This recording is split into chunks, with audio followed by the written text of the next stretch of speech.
Hello, everybody, and welcome to the third episode of the Board Game Nerds podcast. I'm your host, Nick, and with me is my co-host, Ayub. Hello. Today, we are going to be talking about our 5x5 challenge. More on that later. First, we would like to remind you of the structure of our episodes. They are structured a little bit like a board game. We begin with the upkeep phase, where we talk about the things we'll be discussing in the episode. Then we take it to the intrigue phase, where we will be talking to you about the games that we've played. Then we'll move on to the action phase, which is like the main topic of the episode, the 5x5, for example, in this one. And then we finish with the cleanup phase, where we talk about something random, something outside, maybe the board game or something like that. So let's begin by talking about the games that we've played. Ayub, I hear you played some very interesting games this week. Yes, I will talk about Forest Shuffle, which I took to work. So, as you know, maybe from the first episode, I am a school teacher. Yes. And I've been trying to make my colleagues play more board games. So around once every second week, we are playing some party games. Everybody can join. And then there are a few, let's call them fellow nerds, that are more than happy to play some heavier games with me, or just games that requires that you think a little bit, or like board games in general. So with one colleague, I played Forest Shuffle. We actually played it first, a 3-player game. And then she had to leave, and we played another 2-player game. So Forest Shuffle is a card game designed by Koch, and is a big release that came out last year, got a lot of positive hype. And this year at Essen, there is another expansion, the second expansion, a small expansion. In Forest Shuffle, you always have one of two options on your turn. You either draw 2 cards, and that can either be from the middle of the board or from the top of a big deck of cards, or you play a card.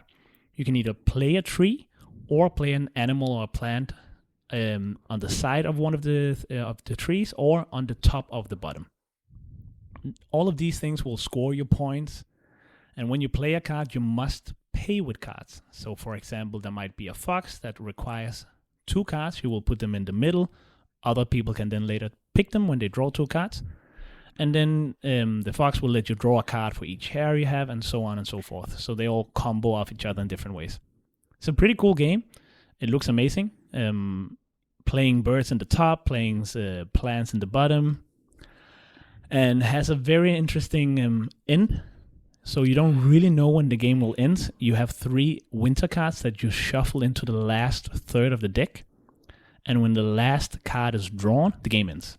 Exactly. There is no everybody takes a last turn or anything like that. The game ends. That puts a lot of interesting tension, I think, towards the end of the game, where you'd be like, oh, the first winter card is here. Well, the next 2 could be the next 2 cards. Or once you already drawn 2 and you're just waiting, and one game I had it as the second to last card of the big deck of cards, where every time you're drawing a card, you are relaxed again. Okay, it was not a winter card. Yeah. And maybe if you have a certain engine, you really want to, I just need to play this card, I just need to play that card, and sometimes the game ends and you hear 2 or 3 people go, no! But it's pretty cool, it's pretty fun. Going from different strategies, whether it be birds and butterflies on the top, the hare strategy, where hare can share a space on a tree so you can really pump them up, or anything else. Yeah. Ayub, I've played this a lot of times. I love it. It's one of our good friends' number 1 game of all time. That's true. We've played it a lot. One issue I have with the game is that sometimes your strategy is being dictated by what you draw. And that's not always a bad thing, but once you get to the point where you play it a few times and you are forced to do a strategy that you don't want to do at that game, then you're either going to play suboptimally to have fun or be forced to follow that strategy. That's one of my complaints. Yeah. And the other one, of course, is that there is no solo mode for this. Oh. I know for a fact that BGG user Steerpike has created an unofficial solo mode that I'm really willing to try. Mm-hmm. You are fighting the forest itself, like the soul of the forest, so I'm pretty intrigued about that. But all in all, Forest Shuffle is an amazing game, and I would definitely play it again, and I'm definitely looking forward to the new expansion. Is it called Alpine or Alpine? Was that the first? Maybe it was expansion? the first one. Yeah, maybe it was. And I think the second expansion is not Alpine. Woodland Edge. Woodland Edge. Yeah, Yeah, All right. Woodland Edge. Yeah, and I think what you mentioned there is true. It is a bit of a lesser problem when I consider that, for example, I think we have played a 30-minute games of it, so it feels Yeah. less annoying. Boom, boom. Yeah. Rather when you have to play 3 hours in a strategy you definitely. didn't care about. Yeah. And sometimes it's exciting. When I was playing at work, I got 3 cars that gave points for full tree, and then I was like, oh, now I need to put animals and plants all the way around my Yes. trees. And I was hyped to see how far I can take the strategy. Of course, if I'm forced to do that every game, that will be extremely annoying. But I think there's many different combos, and it will be rare that you need to do the same again and again. And are you aware of the wolf broken strategy? I did hear about that. Yeah. I have not tried to aim for it. Is it the tiger or wolf? Or I think it's about the wolf. I'm not Okay. really sure, to be honest, but I think they're talking about the wolf. I will make a research maybe for it and Yeah. get But back as in a a- later episode. Yeah. semi chill game that you're Yeah. playing with your friends and stuff, it is a pretty good game for a shuffle. Yes. Nice. Thank you. We've been playing through the Near and Far campaign. We'll actually have a game of it after we finish recording this podcast, if everything goes well. And Near and Far is a game designed by Ryan Lockhart in the series of game Above and Below, Near and Far, and Now or Never. And it's published by Red Raven Games. It's released in 2017, and it is a game about exploring a map. In every scenario you play, and there are different scenarios, not necessarily interconnected, but you can, if you want, play a campaign mode or a character mode. In each scenario, you will flip a book to a page, and it will reveal the map. And then each player will get his personal little tableau where he places his adventurers and his resources and stuff.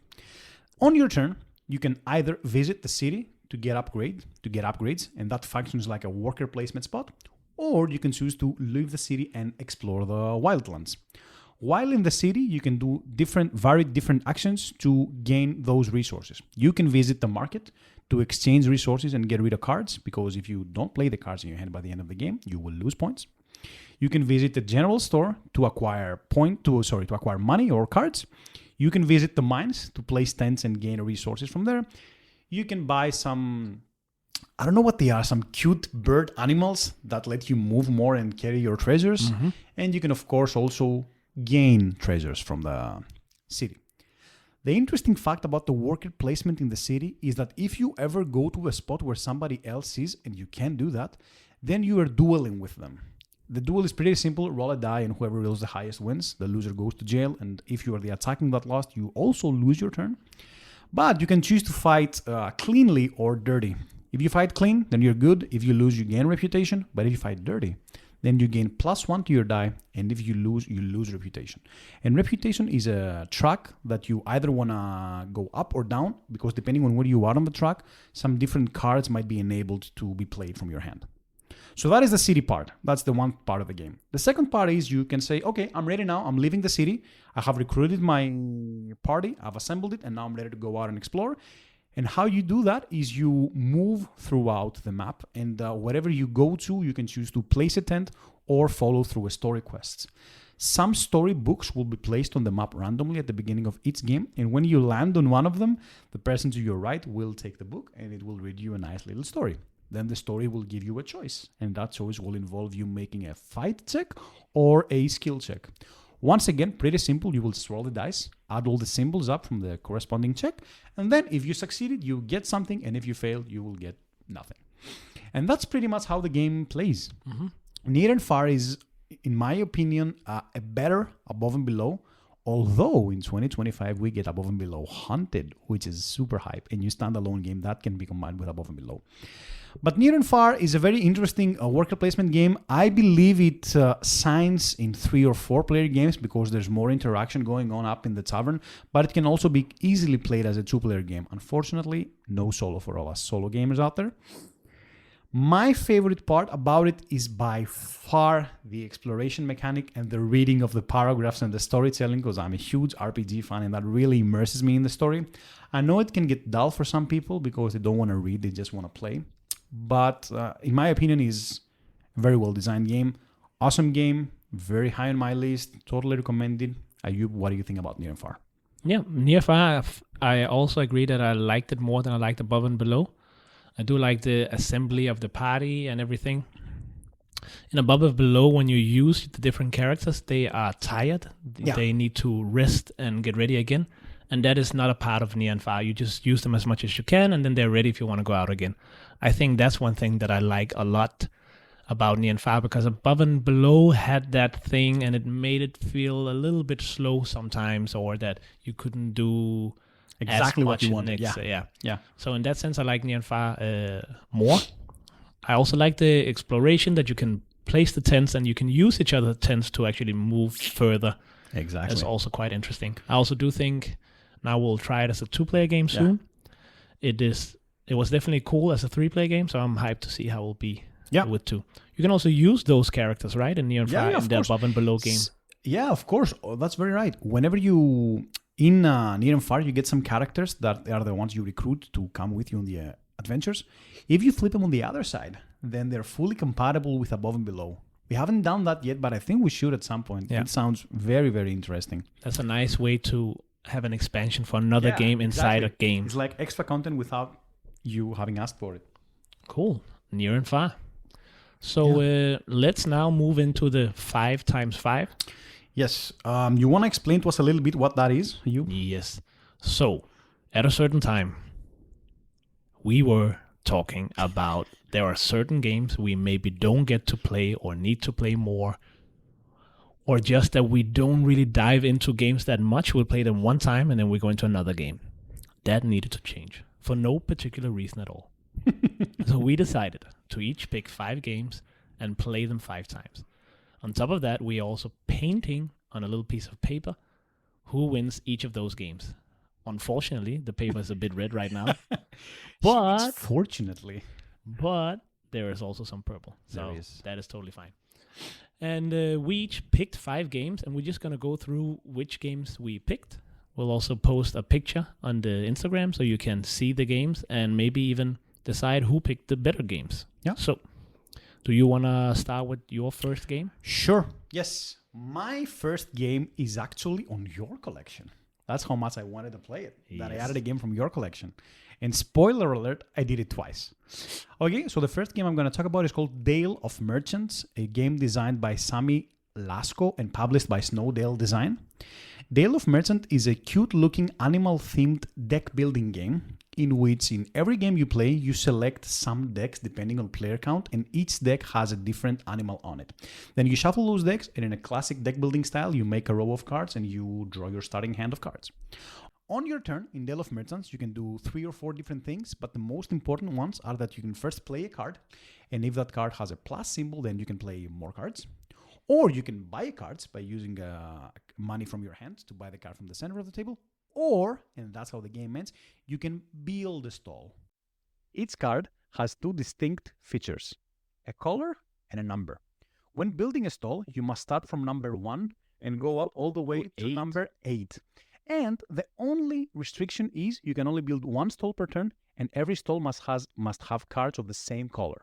So if I'm building my 3, I can put a 2 and a 1 purple. And that's how you build your stall. The moment you build your final stall, the game ends and you are declared the winner. Pretty unique in that way, but it can also get pretty crazy and pretty random at times, as the decks are pretty different between them. Yeah. Some have interactions, some have nastiness, some have clever techniques. What do you think about Dale of Merchants? Yeah, Dale of Merchants can definitely be a very different game depending on which animal folk you're playing with. So at every game you will pick the number of players plus 1. That's how many different animal factions you will play with. So if you're playing 3 players, you will pick 4 different decks. Now, luckily each deck shows how many stars it have in each of the different aspects. So maybe it can have 3 randomness or 3 nastiness.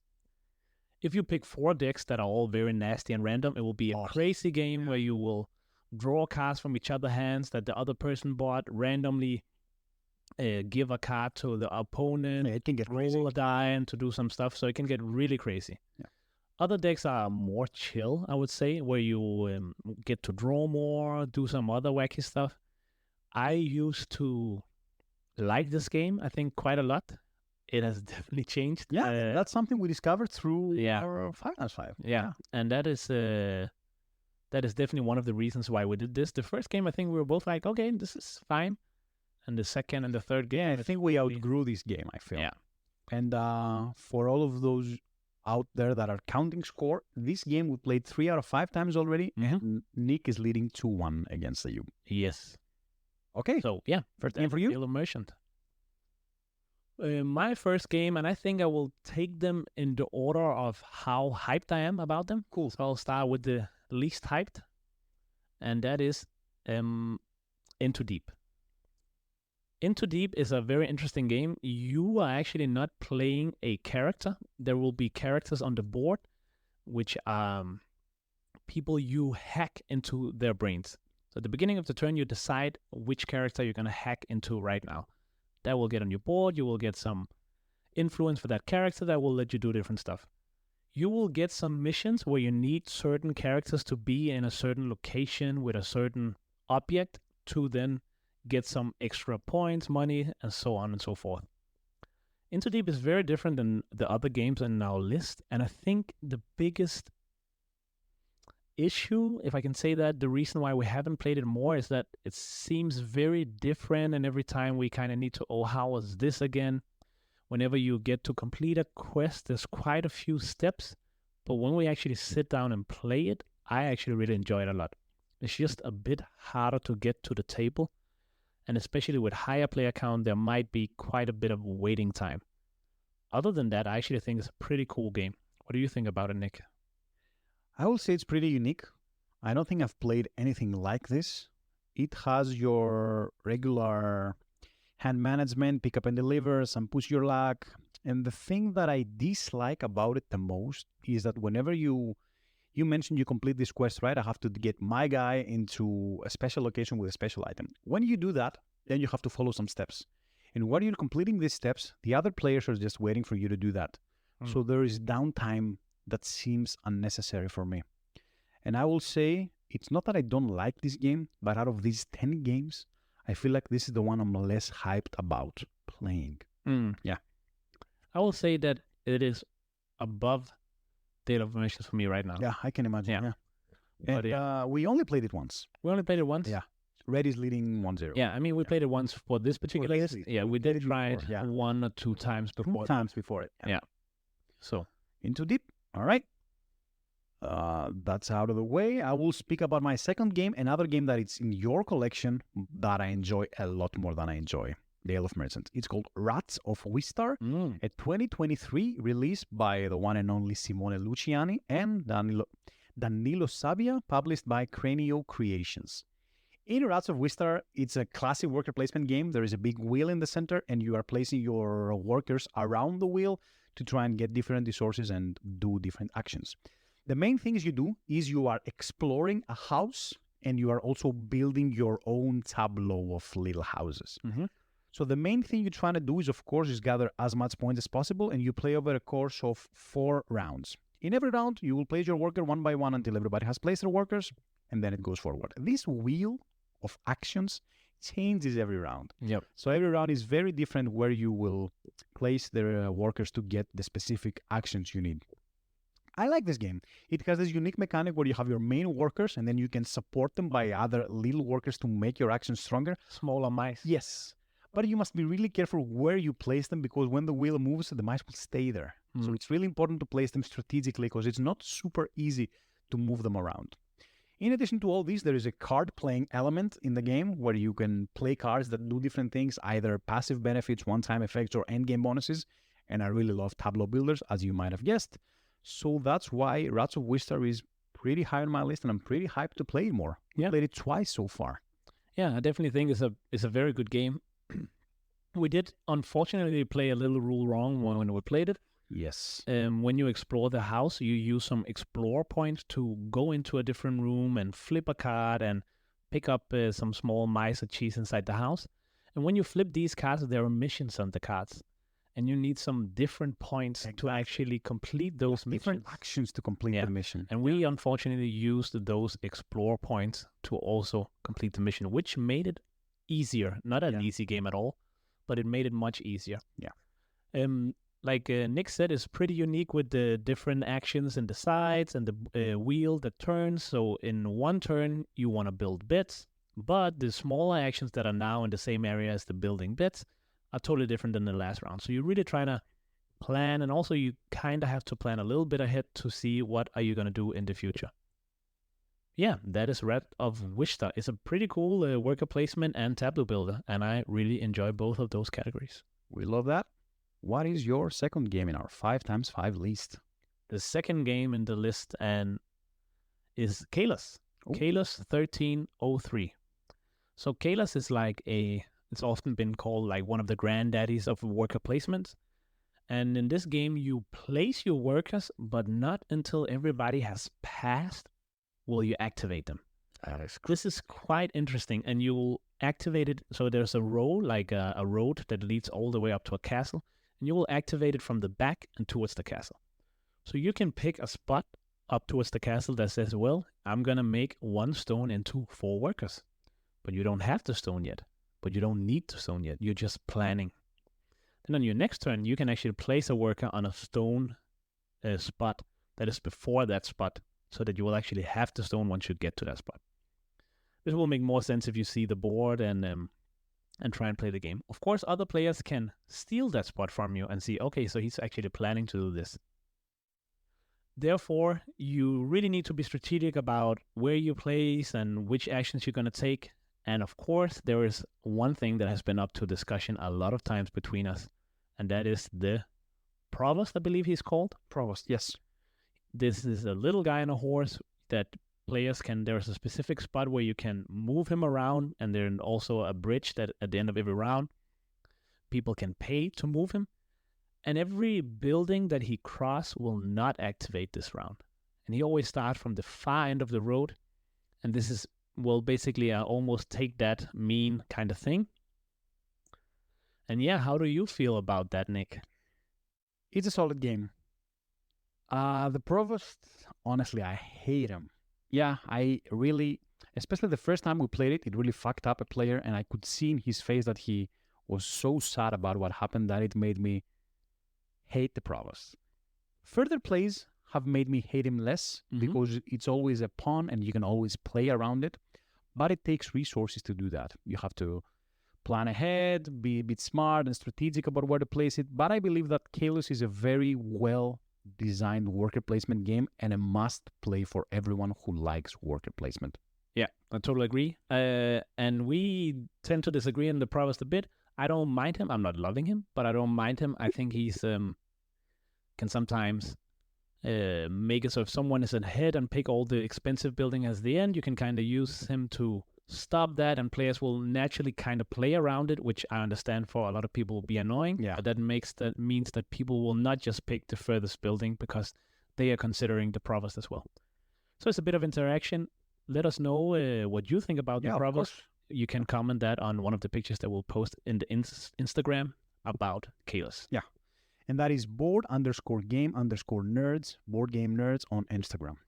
All right. What is your next game? My next game is a big game from Stonemaier Games and Jamie Stagmeyer, and it's a Viticulture Essential Edition, pretty high-ranked game on 38th spot on BGG, and it's a game that initially I was in love with.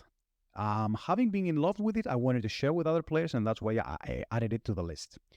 We played it a few more times, and just to get the gist of it, if you do not know it, in Viticulture Essential Edition, you are making wine. You are following through the whole process. First, you go to your fields and plant. Then you harvest, and then you take your grapes and you make them into wine. Then you take that wine and you sell it to different people that want to buy it. How that works is a simple worker placement game with a unique thing that there are 4 different worker placement areas. Each area represents one of the 4 seasons of the year. The only way to move on from one season to another is for all players to pass. That makes it so you must use your workers very strategically, because if, for example, you use them all during the spring, then on later phases you will have no workers. It's a very interesting mechanism called the rooster, and you place your meeple there. Whenever you pass, you get a reward and you move it ahead. So that's how the first player is determined. Generally a pretty solid game. I've played it so much that now I'm starting to grow out of it. Also, it's not that good with 1 or 2 players. You need at least 3 to make it real worth it and be able to access all the spots. And that's not a player count that I usually play in. I usually play 1 or 2 player games, so I have better options in that spot. What do you think about it? We played it a few times. Yeah.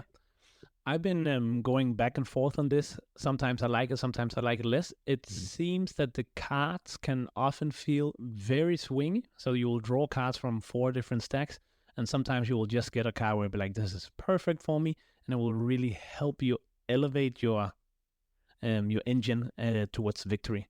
And some other times might even get a card where the requirement is passed now.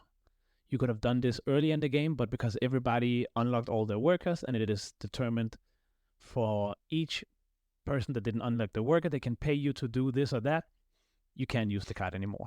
And this feels okay if it's a slower, if it's a shorter game that is not a bigger experience, but because it is also kind of a bigger strategy game that will take often over an hour, I find that to be a bit annoying that sometimes I tried to get a really good card in the beginning and I felt like, oh, I almost won now. Of course, that's not the case, but that's just a feeling you leave. And I think that might be the case sometimes that if you play some of the Stonemaier games a lot, it tends to fall out that something seems a bit stronger than the rest. And I'm not always a fan of that. There is a very interesting variant. I first heard about it from Paul Rogan. Go check him out. He's a very good YouTuber and a podcaster. I don't know if it's been posted anywhere else, that whenever you are to draw a card, what he does is he draws 2 and he keeps 1. And we've actually even tried this once. We tried that once, It worked a little bit better. It was a bit wonky when, for example, you changed seasons and you wanted to draw cards from there. How exactly would you do that? But in general, that seemed like a good change if you wanted to make it a little less random, I would say. Yeah, and I think the first time we tried it, we also tried it with people that were new to the game. That is so for them to try a variant 2 AP, I would say that was a bit much. But other than that, I think we will definitely try and do that again. Yeah, and also very beautiful game, very beautiful components. There is a glass beads that you use for the wine are very pretty. Yeah, and that in that sense makes a lot of sense. Viticulture, and the score for those of you who keep track is 1 victory for Ayub and 1 for another friend of ours, the good friend Krish. Exactly. So we will see if Nick, the red player, will get a comeback. All right. Game number 3. My third game that I picked for the list is Elysium. Elysium is a very interesting game. Also, now that we played it a few times, we played it quite fast. I think we had a 2-player game that took 20 minutes or maybe even less. Yeah. The standard time is around an hour. That's what BGG says. That is, I think, right. Once you know the game and you're not too high in player count, it will definitely be a bit faster. But when you are 3 or 4, there will be more cards, and you need to consider which cards you're taking from a bigger pool, which will make the AP higher and the game take longer. So in Elysium, you are drafting cards every round. There's a unique system where you have 4 pawns, and they have different colors. When you draft a card, you need to have that color of your pawns that match the card. You don't need to remove that color when you take the card, but you will have to remove a pawn afterwards. So each time you pick a card, you're also removing further options in the future for other cards you can take. And of course, at the end of the round, you will reset that. So there's a lot of strategical thinking in which cards you're going to take and which pawns you're going to move. Once you have the cards, they will give you some different benefits, some one-time effects, some passive effects. And at the end of every round, you will get the option to remove some of them down to your scoring area. That is the bigger picture of it. I think that's a very cool game. We have played it 4 times right now in our Ayub is leading 3-1. This is which means he actually won that. This is the game I won. Damn. For everybody that likes to support the underdogs out there, I did it in Elysium. How do you feel about Elysium? I love Elysium. And being very competitive and loving winning, for me to say that after losing 3 times in a row even, man, I still love that game. There is a specific card, though, that I dread and hate and gave you so many points in the last 2 games. In the last 2 games. Yeah. But still, having different gods every time, it really changes up the playstyle. There are some weird gods that, you can see in the future. Then there's God Mars that lets you fight over things. Then there are gods that give you money, give you points. They do all different stuff, and their combination is unique and different every time. I really want to see expansions for this with other gods because there are more gods that are unexplored yet. So the game has 8 deck of cards, and in each game you pick 5 of those. So that's big variability. There's already some variability, and you either pick the Zeus deck or the Apollo deck or the Ares deck. But it will be so nice if there were more expansion with this. I don't think we'll see that. It's from 2015, and we haven't heard anything about it afterwards. But there are more gods. I mean, there are at least 4 more. Yeah, you can do it. Come on, we believe in you. Who's the publisher? We believe in you. Yes, you can do it. Space Cowboys. Come on, if you hear this, please, we will buy a copy the moment you release it. Yes, we will. All right. What is your next game? My next game is at the moment, #1 game of all time. Ah, such a good game. Yes, and it's called Lost Ruins of Arnak. Rank overall 28 by Elven and Min, and of course published by CGE. We touched on Arnak on the first episode, so I'm going to go through it a little bit quickly. It's a worker placement / deck building game. You start with a unique asymmetric character if you have the first expansion, which in my opinion is essential. And you get that character's deck with some fear cards added on top of that. On your turn, you take one action. That action can be to play a card. That action can be to place a worker. That action can be to move up a track. And you are trying to amass as many points as possible over the course of 5 rounds by doing all these different actions. What is so amazing about this game in my eyes is that everything chains together so nice. You go to a spot, you do something that changes you into something else, that changes into something different, and you get a whole engine. And it's really nice to discover that, and you keep going. And I really love that fact. Arnak is also one of my favorite games of all time. Not my #1, of course, but I really love Arnak. I know it's your #1, but still you want to add something to it? I love it. We also mentioned that in the first episode that there are these different leaders or characters you can play. There's the Baroness, and they're all very different. They start with 5 almost completely different cards. The Baroness, when you buy cards, you can take a card directly into her hand, which means you can use it in that turn, where the other characters needs to deck build it. The Explorer, which can go 3 workers, right? 3 workers, where everybody else have 2 workers. Yeah. But he also starts with an extra fear card in his deck, which is a bit of a negative. The Falconeer, who has a falcon on her player board that every time will move up, and you can take the falcon down to do different extra actions. We have the Professor, your personal favorite. Yes. Which works a lot with Artifact. And we have the Mystic, who actually likes getting fear card because the fear cards he can use for some dark rituals, which is cool abilities that will give him some benefits. So all of these characters work very differently. Yeah. You could easily pick a character and play like 5 games in a row just with that character to see and learn. And of course, there are also different maps. Then you go to a different character and it's a completely different game for you specifically. So that is so amazing. Ayub, let me hear it. Everybody knows now that my favorite character is the Professor. That is true. But what is yours? I'm not sure. I do like the Engineer from the latest expansion. Having this wheel, she's kind of slow in the beginning because you slowly upgrade the wheel so it gets more and more actions. But at the end of the game, it just feels so amazing once you get to... And during Lost Ruins of Arnak, you can get 2 companions. She's the only one that gets a 3rd one, right? Exactly. Yeah. She gets her monkey, which helps her turn her wheel more often and therefore get extra benefits from her wheel. And then I also like the Explorer. 3-worker guy. Yeah. Yeah, why not? I think he also seems like the most basic one in some sense, but just being able to do one more worker action every turn. Of course, you're using the cards, so you have to pay a card when you go out with a worker. But if you find some of those cards that does something on top of that, man, he feels super strong in a sense. Yeah. Not so complicated as the other ones, but I mean, the game is complicated enough in itself, so I don't mind that. Yeah, mine is by far the Professor, and my second favorite also by far. I don't remember the name, but we call her the Cookie Lady. I don't know what her actual name is. She has these little snacks that kind of acts like workers. She only has 1 worker, and she uses the snacks to move him around. Yes, actually, she's the Explorer. Oh, she's the Explorer. And the one I talked about, I believe, is the Captain, maybe? Yeah, that's the Captain. All right, and he's also on the cover, so he's like a big boy. Oh, there's also a campaign for this that you can play solo or cooperative. I've started with our friends Chris. We played 2 scenarios, and we are probably finishing at some point in the future. Yeah. Lost Ruins of Arnak. Yeah. I also just add the expansion, added some locations that when you go there, you draw some cards, and the cards will either give you a benefit right now if you activate it, or you get to keep it to do another thing in the end. And that is also super exciting. We like this Variability. variability and Choices. randomness that is not too random. Yeah. And just to mention, those cards are used mainly in the campaign to dictate the different things that are happening, which is also very interesting. All right. Oh, and for those keeping score, of course, we have finished this game. That is true. That Yeah. was the first one we That finished. was the first one we finished, and it did not go well for your boy Ayub, as That is Nick true. won for that one. That is true. I will say that the first 18 times you played this game with many different people, you won, I believe. Yeah, I think So- it's one of my...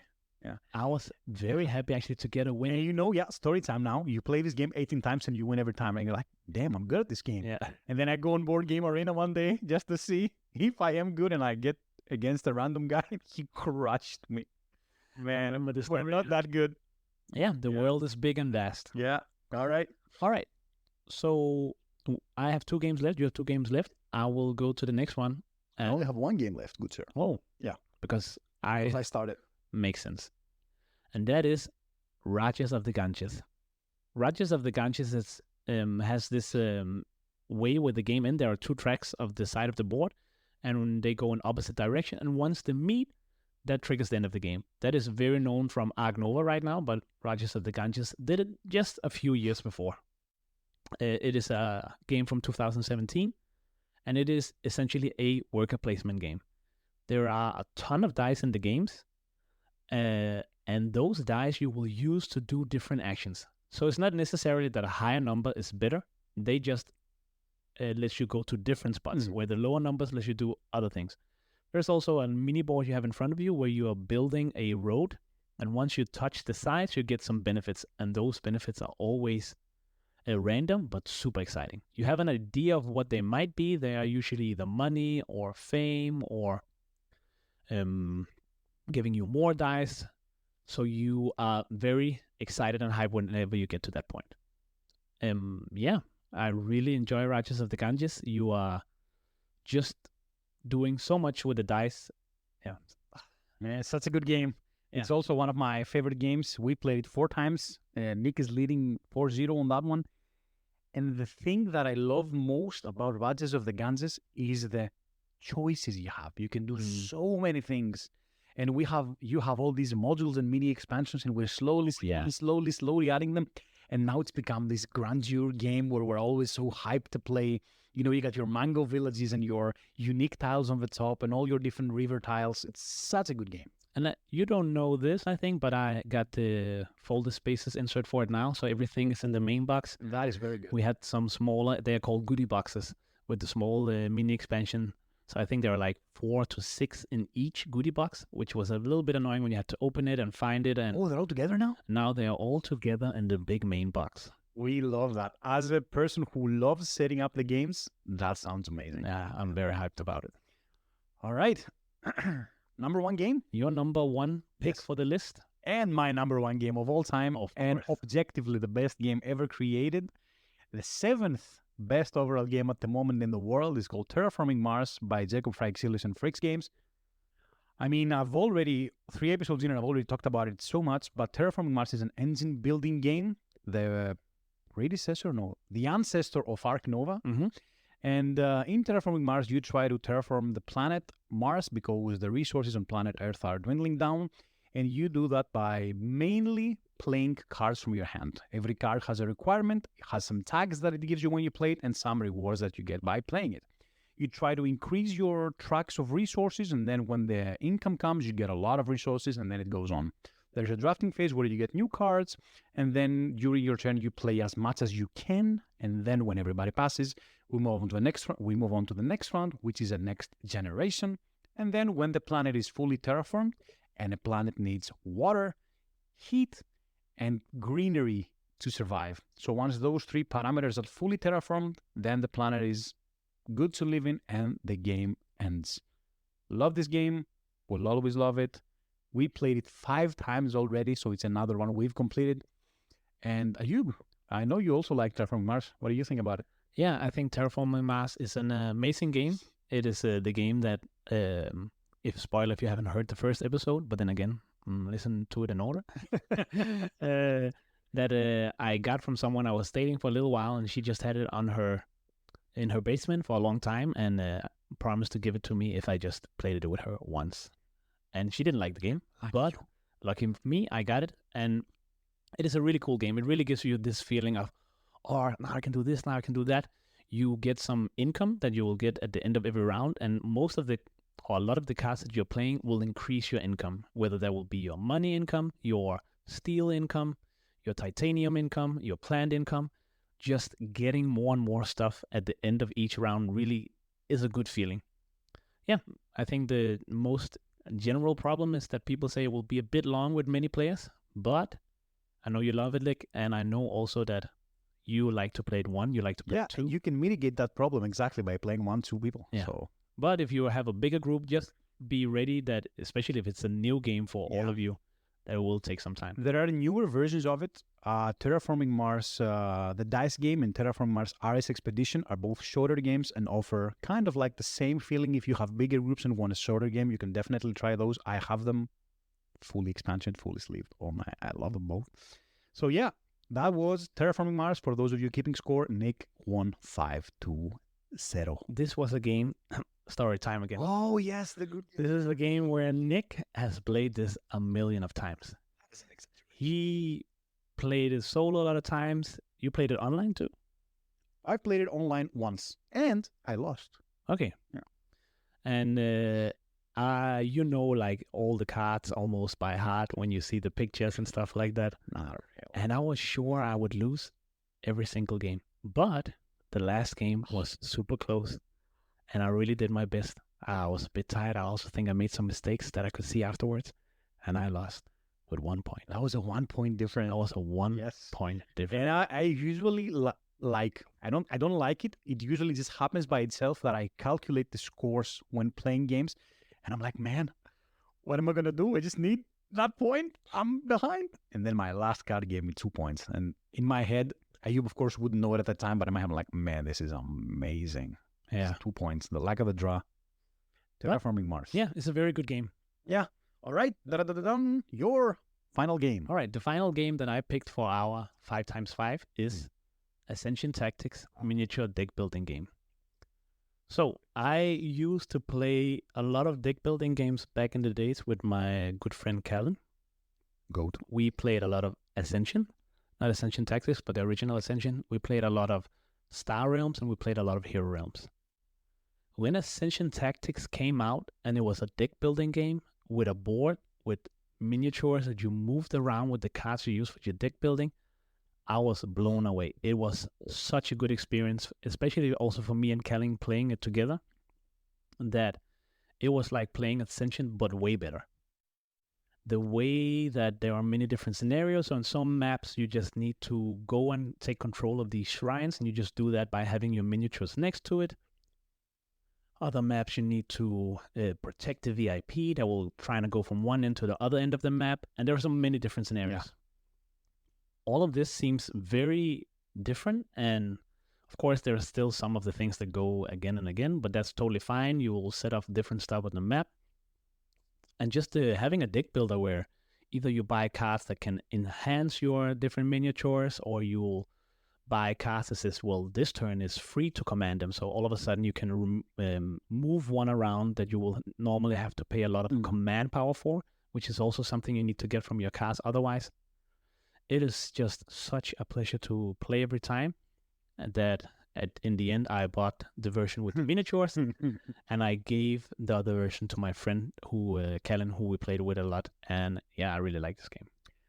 I wasn't super into it the first time we played it, but since we played it a lot, we played it like 5-6 times, 4 for the least and 2 more. And man, I don't know if it's the miniatures that are painted now, and you and your roommate made an amazing job painting them, by the way, or if it's the fact that it brings back that nostalgia, because I'm also a big deck builder. I've played Dominion and DC deck building game for a long time, but it just feels so good, man. The different scenarios feel so different. I will never forget that mega cultist banging on my base and just doing 25 damage.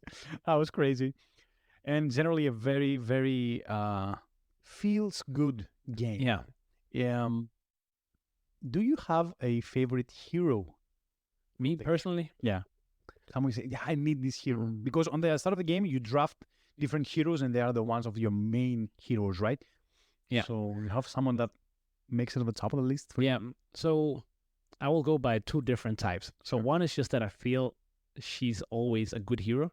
It's the cheap one, cost only 2 to command, which is the Oh, cheapest. who runs faster than everybody else. Faster. Yeah. There is one card that costs 1 to command, but usually 2 command power is the cheap option. And she always run 1 faster. She can move 1 further than normally. And she is also kind of decently statted with health and attack. I think she's almost always a good pick. In most of the maps, you need to run around to get stuff. And she kind of gets that job done. If I have to go with which one I just like, both for the look of the miniature, thank you so much, Carolina, and also Alex, who helped paint some of the miniatures. There is one that is not in the starter deck, but it's one of the ones you can buy in the middle of the game, which is called Dartha, I believe. Or is it the... He rides on a dragon. Okay. Yeah. He's always free to command, so 0, which is crazy, and he's a 4/8, which is also pretty good. Good And stat. he looks amazing, and he's just a big character that, that is free to command. I Cool. think that's one. Awesome. How about you? 2 heroes are on the top of my list. In this game, you can command cultists, which is like, if you have nothing else to do, you command cultists. And I love doing that. I love cultists. One hero that really interacts with them is called Slayer, or what's his name? Yeah, I believe so. Yeah, He's like Demon Slayer. Demon Slayer. Yeah, he's like a samurai guy. And what he can do is simply, when you deploy a hero, right, he starts from your base. But when you deploy him, you can kill off one of your cultists and he starts in that position. And then whenever he kills somebody, you get to remove a card from your deck or something like that. So he's very powerful in that regard if you like the cultist strategy, which I love. And then the second favorite one, which is I think my number 1 favorite actually. I don't remember the name again, you will excuse me. But it's a character that acts as 2 characters. So technically you deploy both characters at the same time and you can move them both when you control them. And the caveat is that when one dies, the other dies as well. So that is also very nice. I don't remember the name right Yeah, and also the other caveat is if you give it an enchantment, they both get have it. that. So it's really easy to boost. So those 2. Yeah. And from me in the deck, of course, the big cultist ruler guy, who's like the main boss of the Ascension Tactics, is also very nice because he plays with cultists a lot. So, but yeah, good game. And we are actually 2 versus 2 in this game. Yeah. Yeah. And we're missing the final game, which will be very interesting to see who this game goes to. It's very hyped. Also, which scenario we'll pick. We already did 4 different, I think. Yeah, we did 4 different ones. Maybe something that's like straight up battle would be nice for our final one. Yeah. Battle it out. See Yeah. who wins in that. And we might even, there's a 3-player brawl map. I have never tried that. It might be cool to try that with a third Yeah, person. but what happens if the third person wins? Well, then, That's rough. yeah, then it was a tie, I guess. But it's okay. We won't let them win, right? No. Yeah. All right. That was our 5x5 for the action phase. We hope you enjoyed it. And now a little bit about the cleanup phase. We will be discussing about what our future with the X times X will be. We feel that the 5x5 was a little bit rough. It was a lot of games. So we've decided to do a 3x3 now, and we will do it every month. So one of the 4 episodes we post each month will be that 3x3 for that month. Ayub, do you have any thoughts about what games you would like to include in the next 3.3 starting in November? Yes, I mean, here in October, it is Essen month. Yeah. So definitely some of the games from Essen will be included in the 3x3. I think I would like to play the White Castle with the new expansion and also Kraftwagen. Definitely. Those 2 might be 2 games I'm almost 100% sure to put on. And the last one, I'm not sure yet. Yeah. How about you? Again, Essen, I would be interested in putting in Civolution and Bus, 2 games that I would definitely like to play as soon as possible because they're big games. And, you know, if you let them stand there, it will then be a burden. But if you play them back to back, then it will be nice. Oh, yes. And then from games we already have, I don't know, man. I feel like we need to play either Race for the Galaxy or Terraforming Mars Ares Expedition. One of those 2 in that regard, which is pretty much the same thing. So one of those 2 would be nice to put in and also flexible with more or fewer players. So something like that. There's definitely some good picks. I think doing this 3x3 or 5x5 is a good way to get to play your games that you are normally, like you said, those big games like Bus or Civolution, they might just be on your shelf and you really want to play them. But if you didn't put any goal into doing it, you might not get to play it. I think this is a very nice way to actually kind of plan a little bit to play some of the games. There might be other ways. If you have any other ways you use to... Yeah. Exactly. And please let us know. We have an email at boardgamenerds777@gmail.com. And you can always send us a message on our Instagram account at board_game_nerds, board game nerds. We would be happy to hear your thoughts on the subject. And closing regards, Ayub? Yeah, I was just wondering if anybody out there or even you, what are your thoughts on actually doing this? Should make games maybe just be played when you feel like it, or is this a good idea to actually plan to play some games in this way as we're actually doing now? Maybe that will be something can also discuss in the future. Yeah, of course. We can definitely start a discussion on our Instagram or...